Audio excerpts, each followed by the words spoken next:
공무원이 놓인 민원 서류를 던지며 순번 안 지키면 처리 못해요. 저도 아침부터 점심도 못 먹고 일하고 있다고요. 요즘 공무원들 너무하네. 그리고 다음 날 시장실 문이 열리고 그 노인이 걸어 들어옵니다. 공무원의 얼굴이 백지처럼 변합니다. 아, 망했다. 잠깐 구독, 좋아요를 눌러주시면 건강운과 재물운이 팍팍 쏟아집니다. 장태식은 푸르스름한 어둠이 내리기 시작하는 저녁, 낡은 아파트 베란다에 서서 멀리 보이는 구청 건물을 바라보았다. 73살의 나이에도 여전히 단정한 차림새와 고든 자세를 유지하고 있었다. 오늘도 김말분 할머니의 기초생활수급자 신청서를 들고 구청을 다녀왔지만 또 한 번의 무기력한 하루였다. 태식 씨, 오늘도 안 됐어? 이웃집 김말분 할머니가 현관문을 열고 물었다. 81살의 할머니는 작은 몸집에 구부정한 허리로 태식을 바라보았다. 내일 다시 가보려고요. 오늘은 담당자가 자리에 없다 하더라고요. 태식은 담담하게 대답했지만 속으로는 복잡한 감정이 일었다. 그는 서류 한 장을 처리하기 위해 구청을 3번이나 다녀왔다. 청와대 정책수석 시절에는 결제 한 번이면 해결될 일이었는데 내가 이런 거 부탁해서 미안하네. 연금도 안 나오는데 병원비까지 들어가니. 말분 씨, 그런 말씀 마세요. 우리가 이웃사촌 아닙니까? 약은 잘 드셨어요? 태식은 부드럽게 웃으며 말분의 어깨를 토닥였다. 그의 아내는 10년 전 세상을 떠났고 외국에 있는 아들은 명절에도 연락 한 번 없었다. 이제 그에게 가족은 이웃들 뿐이었다. 아침이면 동네 시장에 들러 신선한 야채를 사고 말분 할머니의 약을 대신 타러 다녔다. 노인회관에 고장난 컴퓨터도 척척 고쳐주곤 했다. 하지만 아무도 그가 30년 전 청와대 정책수석을 지냈다는 사실을 모른다. 아무도 그가 얼마 전 무소속으로 출마해 이 지역 시장으로 당선됐다는 사실을 알지 못했다. 시민의 마음을 모르는 시장이 되고 싶지 않아. 그는 취임 전 한 달간 시민들의 불편을 직접 체험하고자 이름을 숨긴 채 구청 행정을 점검 중이었다. 특히 복지 행정에 문제가 많다는 민원이 끊이지 않았기에 직접 느껴보고 싶었다. 장태식은 거실벽에 걸린 낡은 시계를 바라보았다. 내일은 더 일찍 가야겠다고 생각했다. 말분 할머니의 병원비와 약값은 이미 그의 통장에서 많이 빠져나간 상태였다. 복지 신청은 고생문 시작이라는 걸 알았더라면. 그는 중얼거리며 손에 쥔 신청서를 내려다보았다. 복잡한 서류와 도장, 증명서들. 보통 노인들은 이런 절차를 어떻게 해내는 걸까? 이건 마치 미로와 같았다. 다음 날 아침 태식은 평소보다 더 일찍 일어나 구청으로 향했다. 단정한 옷차림의 낡았지만 깔끔한 가방을 들고 버스에 올랐다. 구청 앞에 도착했을 때 아직 문이 열리기 전이었다. 오늘은 꼭 해결해야지. 그는 다짐하며 구청 입구 앞 벤치에 앉았다. 한 달 뒤면 그는 이 구청의 시장이 될 것이다. 하지만 지금은 그저 한 명의 평범한 노인일 뿐이었다. 구청 문이 열리고 그는 천천히 걸음을 옮겼다. 구청 민원실은 오전 9시부터 이미 사람들로 북적였다. 형광등 불빛 아래 30여 명의 시민들이 번호표를 들고 기다리고 있었다. 장태식은 안내 데스크에서 번호표를 받아들고 자리를 찾아 앉았다. 그의 번호는 30번. 앞으로 한참을 기다려야 했다.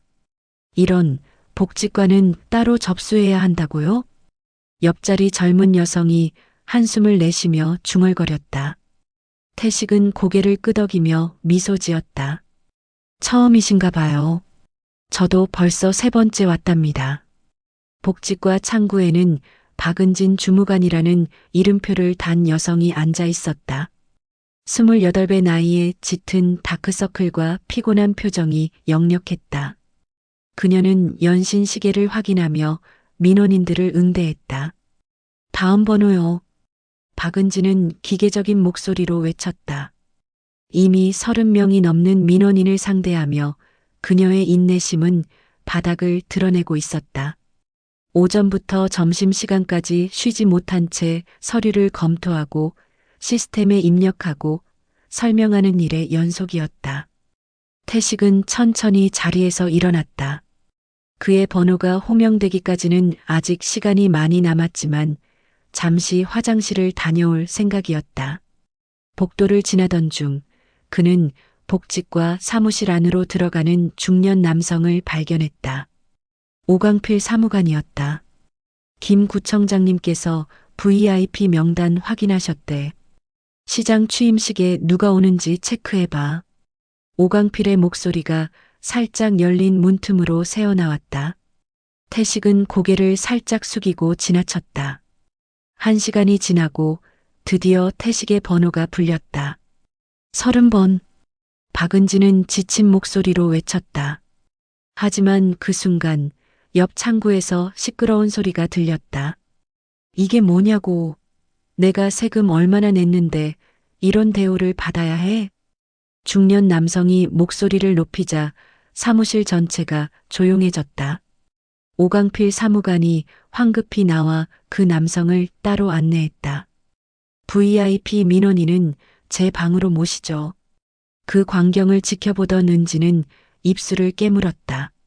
그 틈을 타 태식은 조용히 은진의 창구로 다가갔다. 이 서류 좀 확인 부탁드리겠소. 연로하신 분이 계셔서. 태식은 공손하게 말분 할머니의 서류를 내밀었다. 하지만 은지는 고개도 들지 않고 대꾸했다. 번호표 안 뽑으셨어요? 순서대로 하셔야죠. 방금 제 번호 불렀는데. 아저씨, 번호표는 뽑으셨습니까? 저도 아침부터 점심도 못 먹고 일하고 있다고요. 은진의 목소리가 높아졌다.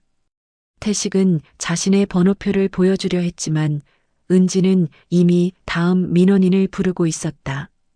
그녀는 문 앞에 놓인 수거함에 태식의 서류를 내팽개치며 외쳤다. 순번 안 지키면 처리 못해요. 나도 사람입니다. 태식은 얼굴빛 하나 바꾸지 않고 뒤로 물러났다. 하지만 이를 지켜보던 다른 민원인 몇 명이 수군거리기 시작했다. 저렇게 노인네를 대하면 어떡해. 요즘 공무원들 너무하네. 저 아저씨 뭐 잘못했다고 저러는 거야? 태식은 조용히 서류를 주워 가방에 넣었다. 그의 표정은 담담했지만 눈빛은 날카로웠다. 30년 동안 정치판을 누비며 숱한 풍파를 겪어온 그였다. 이런 일에 감정적으로 대응할 사람이 아니었다. 죄송합니다만 내일 다시 오겠습니다. 그는 정중히 인사하고 구청을 나섰다. 하지만 그의 마음속에는 이미 결심이 서 있었다. 이런 행정이라면 바꿔야 해.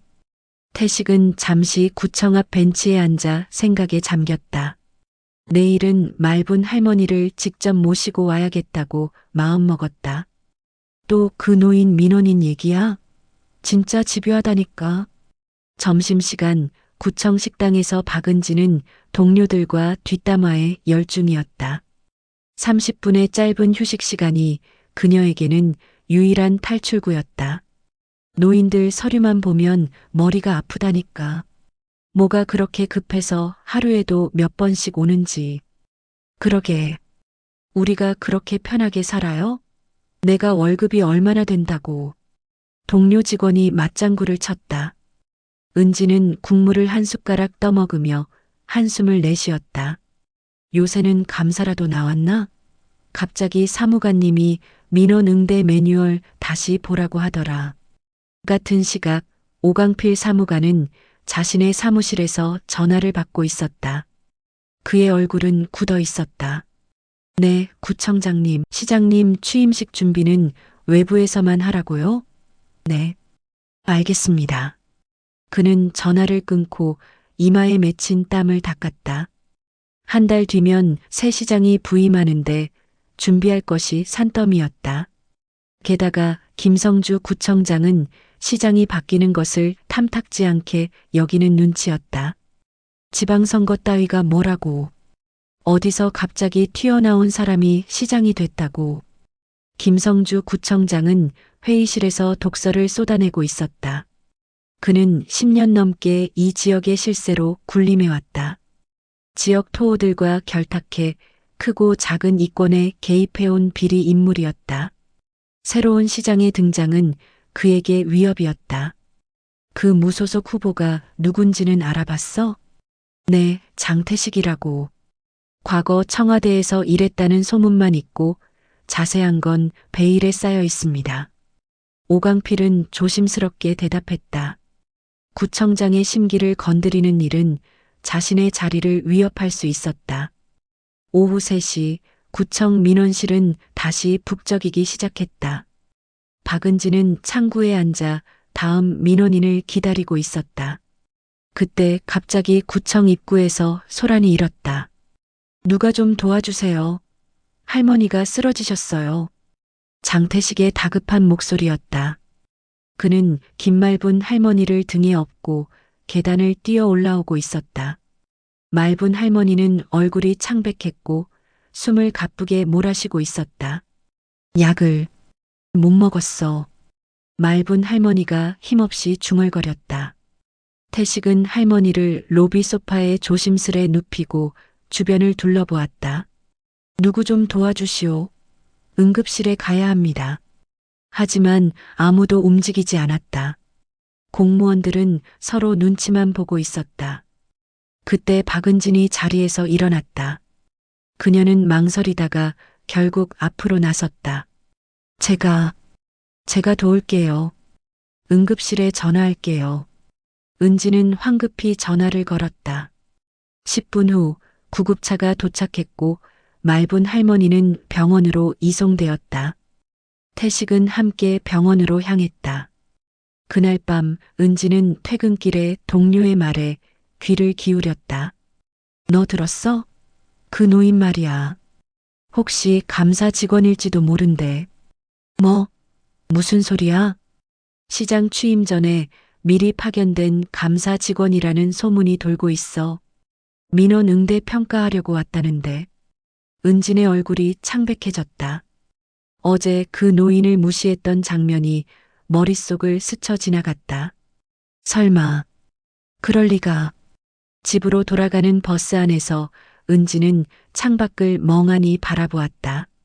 맞은편 병원 응급실에는 아직 불이 환하게 켜져 있었다. 말분 할머니는 괜찮을까?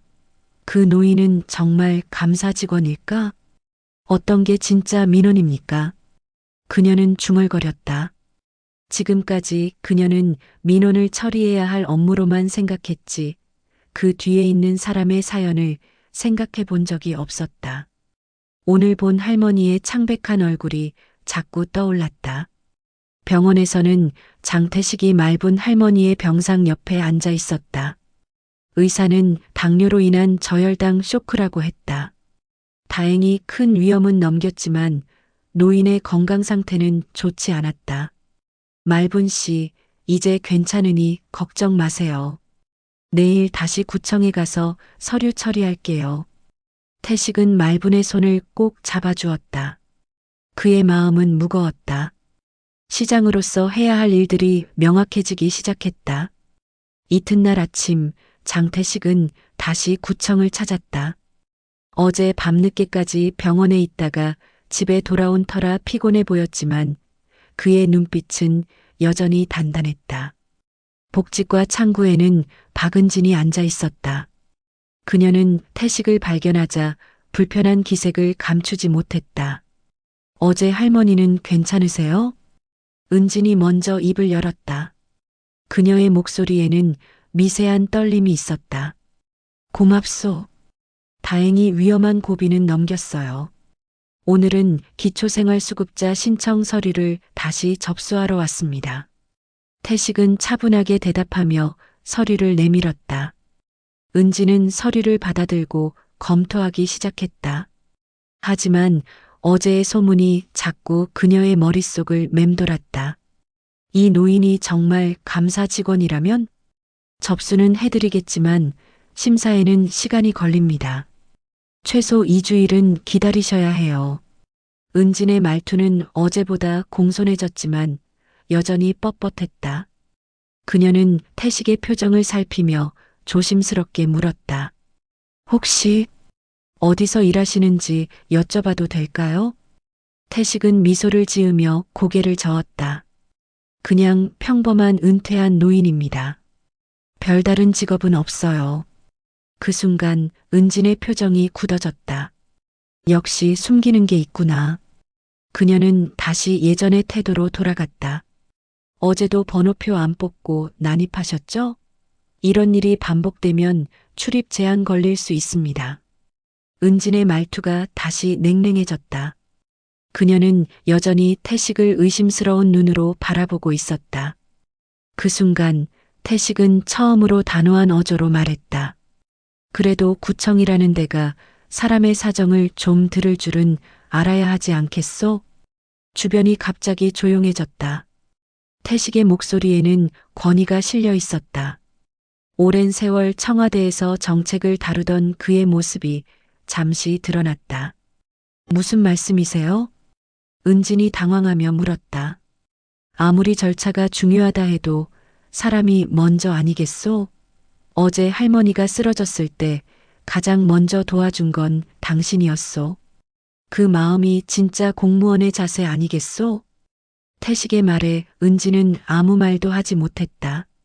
그 순간 지나가던 시민 한 명이 스마트폰을 꺼내 이 장면을 녹화하고 있었다. 저기요, 촬영하지 마세요. 은진이 황급히 외쳤지만 이미 늦었다.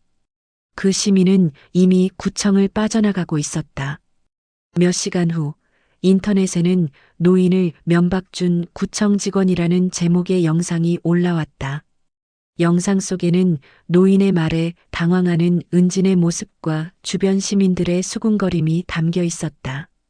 며칠 뒤 그 영상은 조회수 20만을 돌파하며 지역 뉴스에까지 언급되었다. 구청 내부는 발칵 뒤집혔다. 도대체 어떻게 된 일이야? 오광필 사무관이 은진을 불러 다그쳤다. 그냥 평소처럼 민원 처리했을 뿐인데요. 그 노인이 갑자기 훈계하듯 말씀하셔서 은진의 목소리가 떨렸다. 그 노인 누가 봐도 짜고 친 거 아니에요? 요즘 유튜버들 조회수 올리려고 이런 거 많이 하잖아요. 그녀는 자신을 방어하기에 급급했다. 오광필은 한숨을 내쉬었다. 구청장님이 불같이 화내셨어. 시장 취임 직전에 이런 민원 사고가 터지면 우리 다 잘릴 수도 있어. 그럼 어떡하죠? 빨리 잊혀지길 바래야지. 그래도 VIP는 잘 챙겨야지. 당분간 민원실에서 좀 조용히 처리해. 태식은 그날 밤 병실에서 말분 할머니의 손을 잡고 있었다. 그는 스마트폰으로 올라온 영상을 보고 있었다. 이 사람들이 이렇게 시민들을 대하고 있었던 거야. 그는 중얼거렸다. 영상 속 자신의 모습이 낯설게 느껴졌다. 시장으로 취임하기 전에 이런 경험을 한 것이 어쩌면 축복일지도 모른다고 생각했다. 말분 씨, 걱정 마세요. 곧 모든 게 바뀔 겁니다. 그는 할머니의 이마에 손을 얹으며 속삭였다. 그 노인, 도대체 뭐 하는 사람이야? 그 순간 은지는 집에서 이불을 뒤집어 쓴 채 인터넷 댓글을 보고 있었다. 수백 개의 비난 댓글이 그녀를 향해 쏟아지고 있었다. SNS 사건 이후 구청 민원실의 분위기는 얼어붙었다. 박은지는 상사인 오광필로부터 엄중한 지적을 받았지만 그녀의 마음속에는 여전히 분노가 남아 있었다. 저 잘못한 거 없어요. 그냥 규정대로 했을 뿐이에요. 은지는 변명했다. 하지만 오광필은 고개를 절레절레 흔들었다. 요즘은 SNS 시대야. 모든 게 다 기록되고 공유돼. 특히 공무원은 더 조심해야 해. 그 노인 왜 이렇게 집요해요? 보통 노인네 같지 않아요. 은지는 여전히 태식을 의심하고 있었다. 그녀의 눈에는 태식이 단순한 민원인이 아닌 것 같았다. 하지만 오강필은 그런 은진의 태도가 마음에 들지 않았다. 당분간 복지과 창구에서 빠져. 문서 정리나 해. 민원인들 마주치지 마. 은진의 얼굴이 붉어졌다. 자존심이 상했지만 어쩔 수 없었다. 그녀는 책상 구석으로 자리를 옮겼다. 며칠 후 장태식은 다시 구청을 찾았다. 이번에는 혼자가 아니었다. 김말분 할머니가 그의 팔을 붙잡고 함께 있었다. 할머니는 여전히 얼굴이 창백했지만 병원에서 퇴원한 상태였다. 진료비 지원 신청을 하러 왔습니다.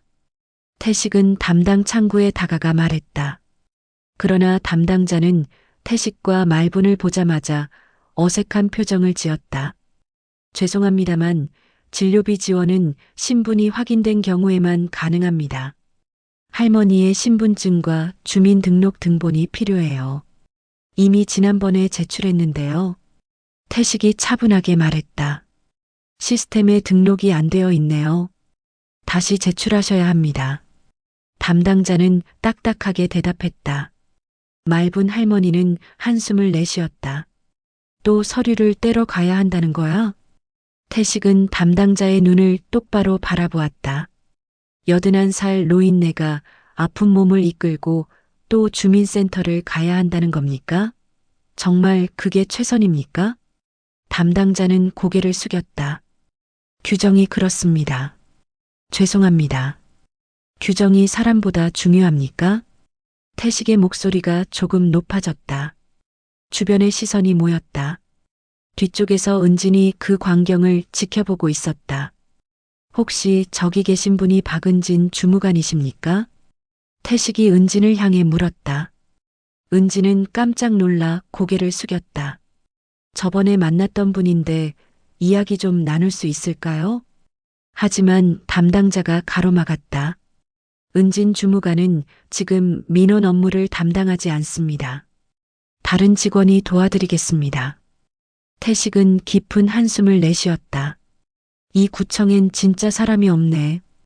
그의 말에 민원실 전체가 조용해졌다.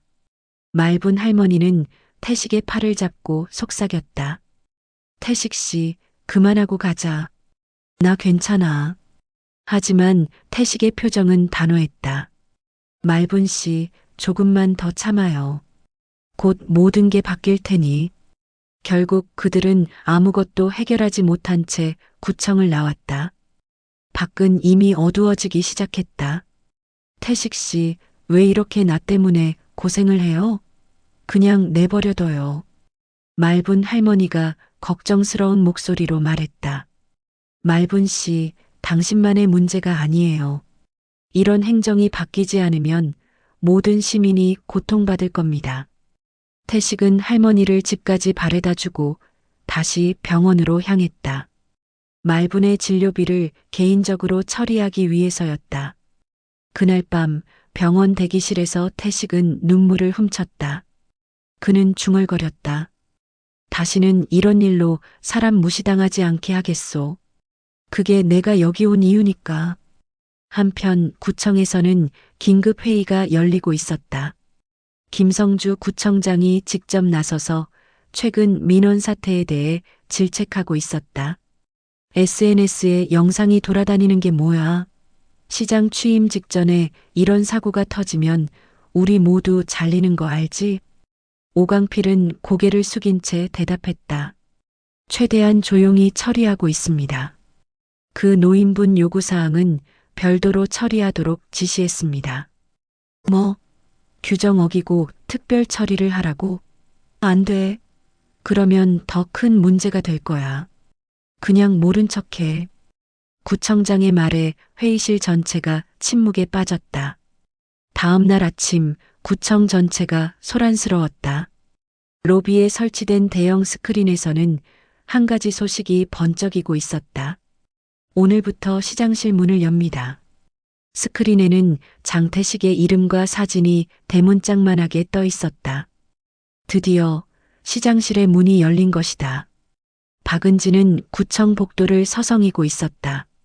대형 스크린에 뜬 장태식의 얼굴을 보는 순간 그녀의 심장이 멎는 것 같았다. 그 노인, 바로 새로 부임하는 시장이었다. 어쩌면 좋지. 그녀는 중얼거렸다. 시장이 될 사람을 그렇게 무시했다니. 게다가 그 영상은 이미 인터넷에 퍼져 있었다. 그녀의 얼굴은 창백해졌다. 은진 씨, 어디 있어요? 오광필 사무관이 다급하게 그녀를 찾고 있었다. 그의 표정에는 당혹감이 가득했다. 사무관님, 은진이 조심스레 다가갔다. 방금 알았어? 그 노인이 시장님이었어. 오광필의 목소리가 떨렸다.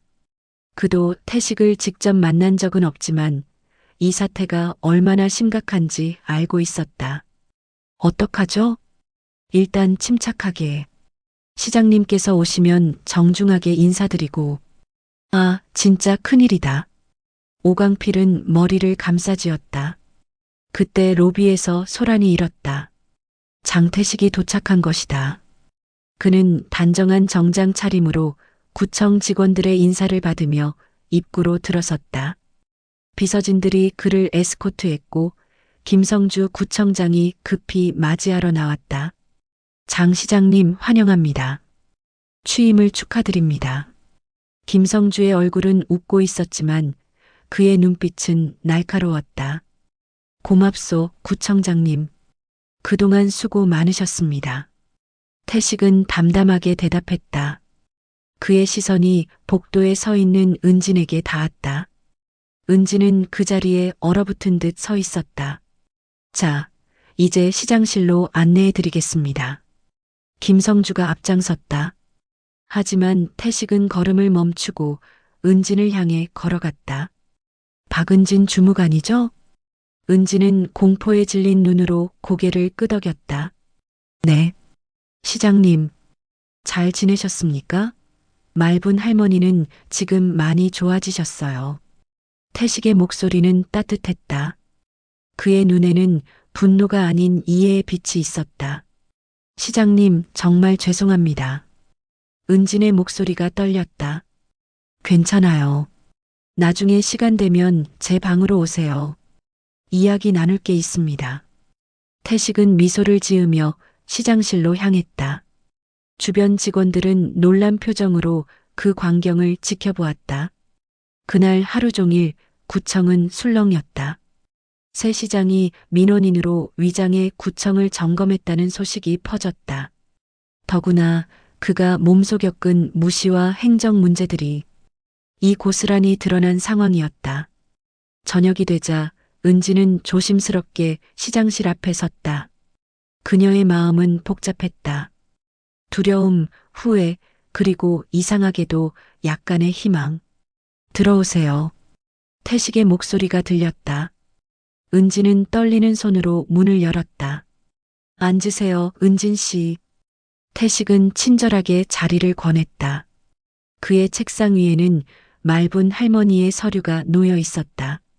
시장님, 제가 너무 무례하게 굴었습니다. 제가 그때 뵌 분이 정말 그분일 줄은. 은진의 눈에 눈물이 고였다. 태식은 그녀를 똑바로 바라보며 말했다. 내가 시장이 아니었어도 그렇게 대했겠소? 그 질문에 은진은 말문이 막혔다. 그녀는 말없이 눈물을 흘렸다. 원래 공무원이 되고 싶으셨나요? 태식의 질문에 은진은 천천히 고개를 끄덕였다. 네. 사람들을 돕고 싶었어요. 하지만 현실은 달랐어요. 매일 반복되는 업무와 짜증내는 민원인들. 저도 모르게 점점 무감각해졌어요. 이해합니다. 행정은 때로 사람을 무감각하게 만들죠. 하지만 우리가 잊지 말아야 할 건 그 서류 뒤에는 항상 사람이 있다는 거예요. 태식은 말분 할머니의 서류를 가리켰다. 이 할머니는 평생 고생하며 살았어요. 남편은 일찍 돌아가셨고 자식들은 연락이 끊겼죠. 국민연금도 제대로 받지 못하는 상황에서 병까지 얻었어요. 그런데 도움을 청하러 온 곳에서 또다시 상처를 받았죠. 은지는 고개를 숙였다. 죄송합니다. 제가 틀렸습니다. 사과는 말분 할머니께 직접 하세요. 그리고 앞으로는 모든 민원인을 그렇게 대하지 마세요. 그들 중에 시장이 또 있을지도 모르잖아요. 태식이 부드럽게 웃었다. 은진도 눈물 속에서 미소를 지었다. 제가 어떻게 하면 좋을까요? 복지과에서 계속 일하고 싶나요? 네. 이제는 정말 사람들을 돕고 싶어요. 좋습니다. 내일부터 말분 할머니의 사례를 직접 맡아주세요. 그리고 앞으로 민원실 개선 방안에 대한 아이디어도 듣고 싶습니다.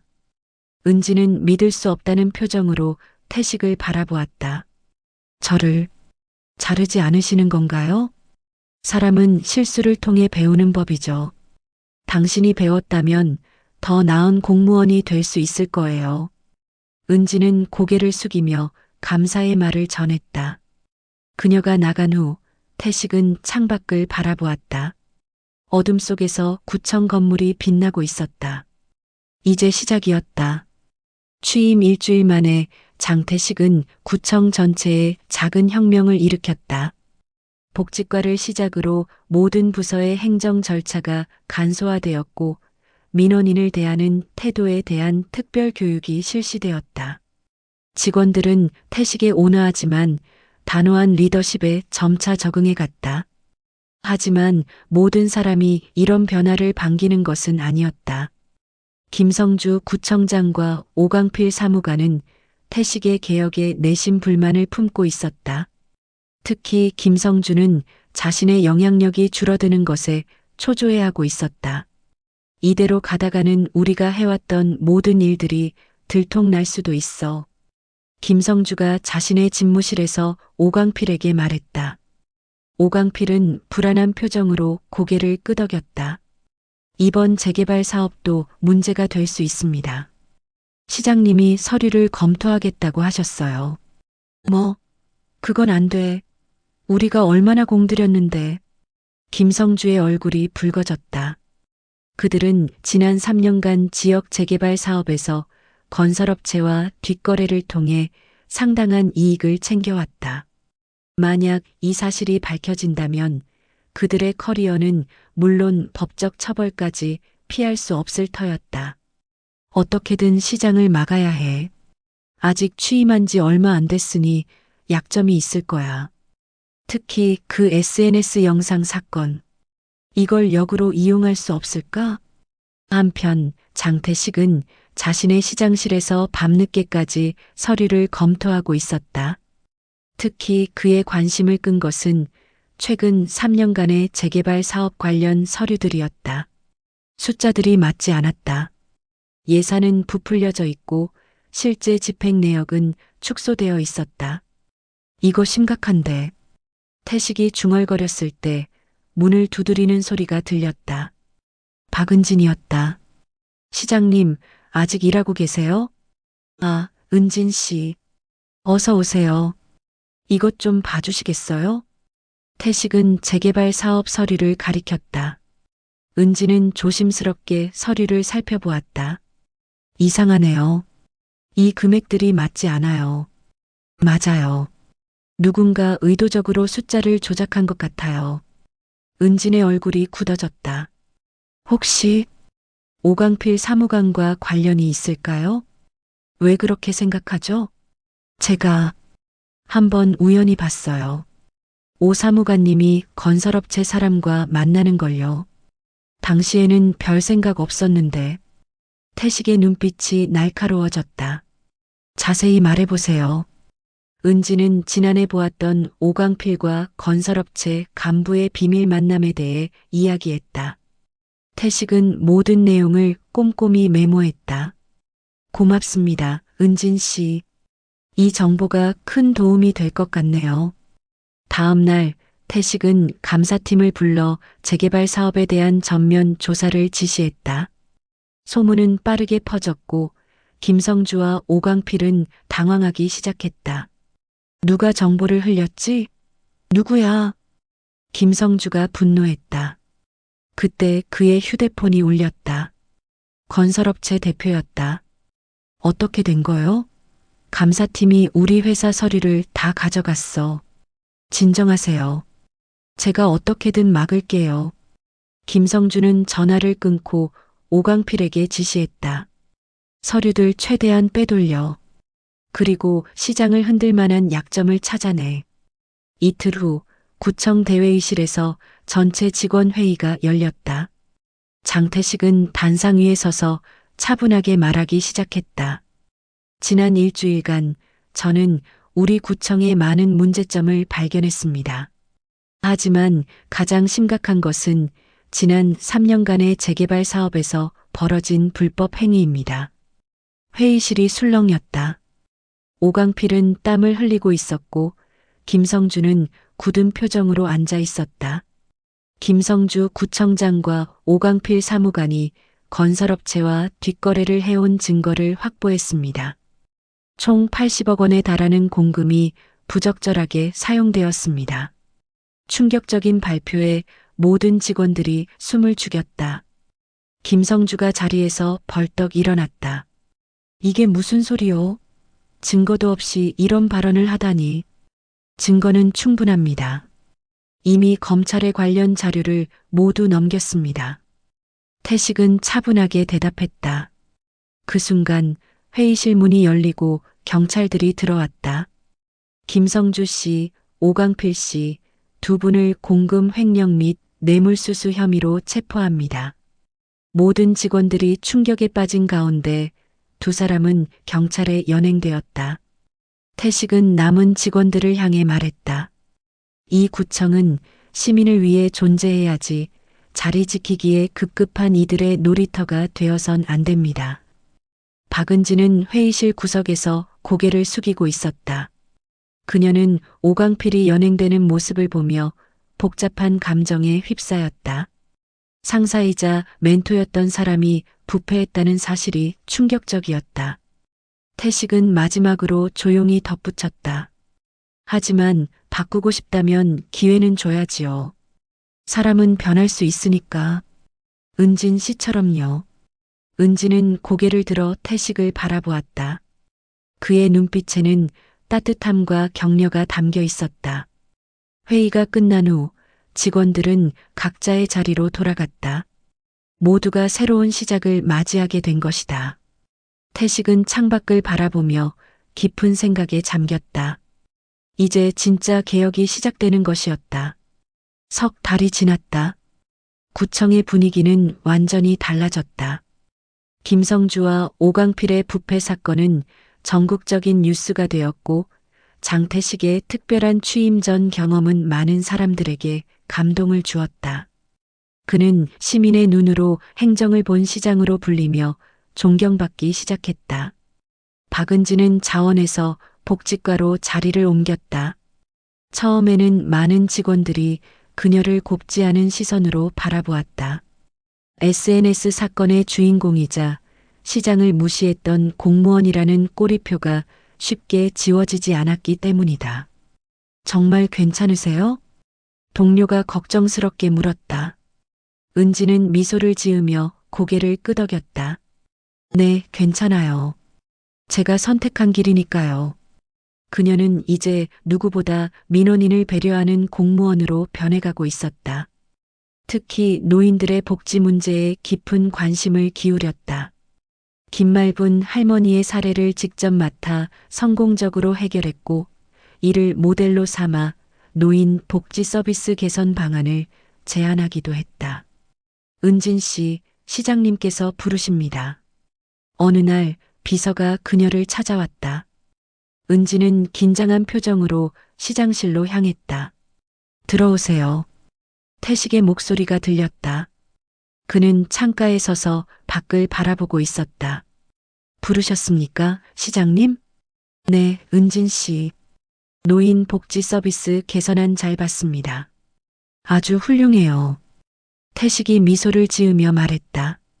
그의 책상 위에는 은진이 제출한 보고서가 놓여 있었다. 감사합니다. 시장님, 이거 실행에 옮기고 싶은데 은진 씨가 직접 책임자가 되어주겠어요? 은진은 놀란 표정을 감추지 못했다. 제가요? 하지만 저는 아직 경력도 짧고 사람을 보는 눈이 생겼어요. 특히 변화하고자 하는 사람의 가능성을요. 은진 씨가 적임자입니다. 태식의 단호한 말에 은진은 잠시 생각에 잠겼다. 알겠습니다. 최선을 다하겠습니다. 그날 오후 은진은 퇴근길에 병원에 들렀다. 김말분 할머니가 정기 검진을 받는 날이었다. 할머니, 검사 결과 어떠세요? 많이 좋아졌대. 태식이 덕분이지. 말분 할머니는 환하게 웃었다. 그녀의 얼굴에는 건강한 혈색이 돌아와 있었다. 이제 기초생활수급자로 등록되어서 의료비 걱정 없이 치료받을 수 있어요. 은진이 기쁜 표정으로 말했다. 네가 많이 도와줬다면서? 태식이가 그러더라.